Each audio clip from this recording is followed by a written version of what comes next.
Have you ever had an interview for your ideal role and after the interview, you had no idea how it went? Or even worse, after the interview, you're reflecting on it and you think you might have completely botched it and just ruined your chances of making it to the next phase of the interview stage. I know how nerve-wracking interviews can be, and in today's video, I'm going to talk about the signs to look for in an interview to see how you did if the interview went well, and actually what to do to recover if you think that it didn't go so well. Knowing this can help keep you in the running for being the ideal candidate for your dream role. And I want you to stay tuned because a little bit later in the video, I share a really bold and juicy tip that you can use in your next job interview. And if you haven't subscribed to my channel yet, hit the subscribe button and the bell to be notified when I publish new videos all about how to get hired for your dream role in your 40s and beyond.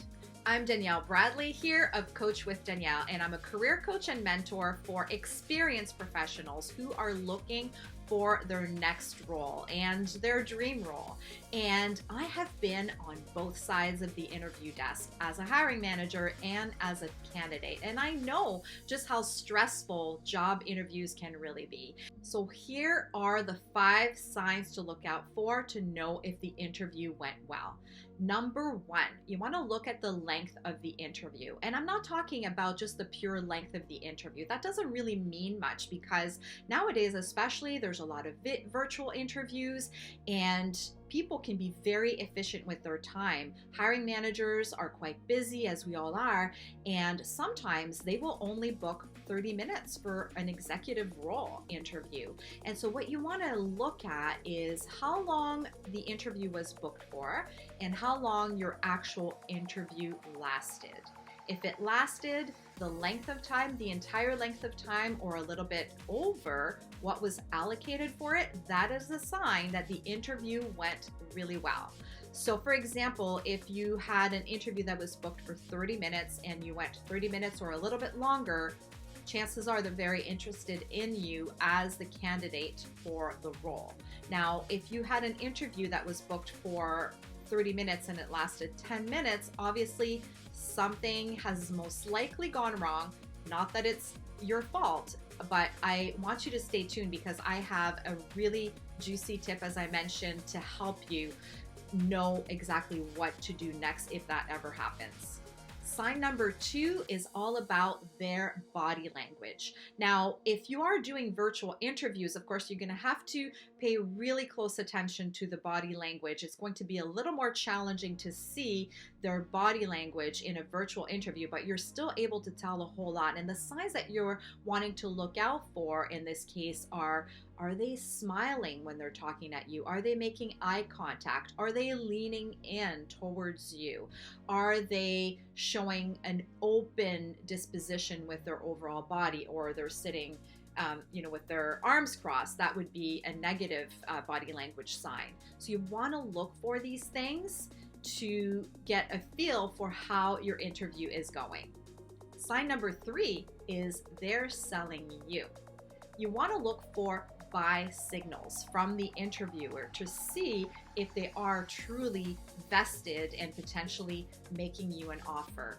And what tends to happen in that situation is they'll start to talk to you and praise how great the company is, the culture, how great the role is, maybe even who they are and how they like to manage people. And when they start to talk this way, it is a really clear sign that they are very interested in you as the number 1 candidate for the role. Sign number 4 is all about your gut. When you're able to just clear your mind and go inwards and really go in and get in touch with your intuition, what does it tell you? There's always something that we sense unconsciously when we're in different situations, and the job interview is no different. Reflect afterwards and go inwards into your intuition and listen to what your gut is telling you about how you did in the interview. And you will definitely get some clues from that as to how it went. All right, well, number 5 is going to be a sign that you're going to find out, but you need to ask a question first. And it is a bold question. Not a lot of people ask that question, but it is a really great question to ask towards the end of an interview, especially if you've had a significantly long interview. If they have gone through almost all of the allocated time, you want to ask them this: what's your take on me as a candidate for this role?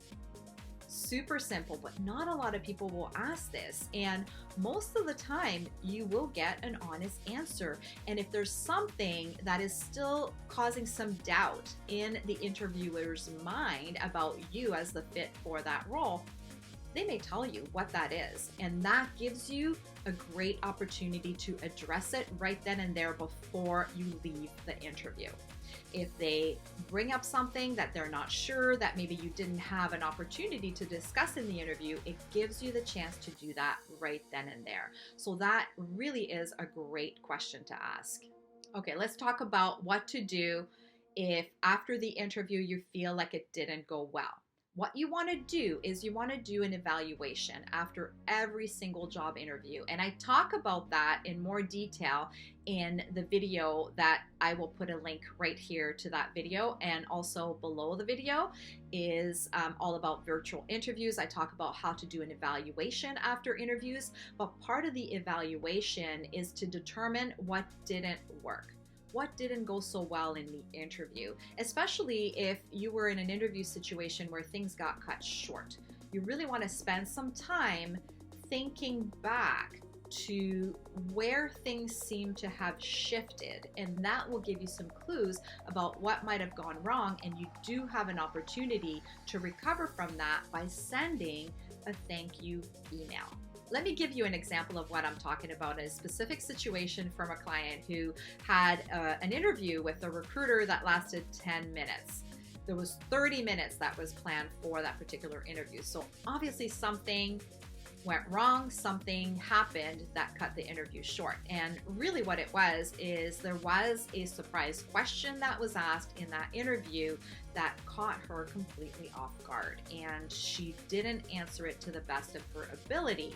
And immediately the recruiter just cut the interview short and it was done. And what we did afterwards is we went back to all of the questions that were asked and the way she answered and identified a specific area where the question was trying to gauge her excitement for the role. Once she found out what type of industry it was, what kind of company it was, and she didn't come across super excited about it because she didn't know very much about it. And so what we did is we crafted a very careful thank you note that addressed that exact element that was the cause for the interview to end short, the excitement. So she did a bit of research now that she had more information, and she was able to convey that very clearly in the thank you note. And lo and behold, she got a phone call from that recruiter just a few minutes later, wanting to bring her forward into the next phase of the interview process and put her forward with a specific hiring manager for a follow-up interview. So just wanted to share that with you, that there's always an opportunity to recover from an interview when you have a situation like this where you weren't able to address something that in hindsight you know how to address, and you can do that in a carefully crafted thank you note. So there you have it, the signs that your job interview went well and how to recover from a bad interview.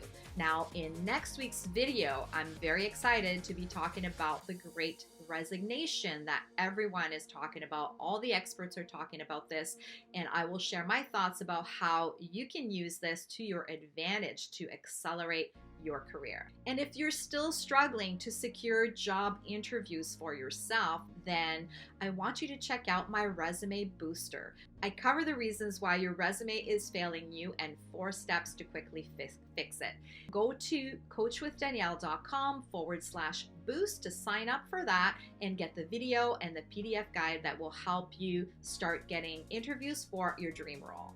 If you love this video, click the like button, subscribe to my channel, and I will see you next week.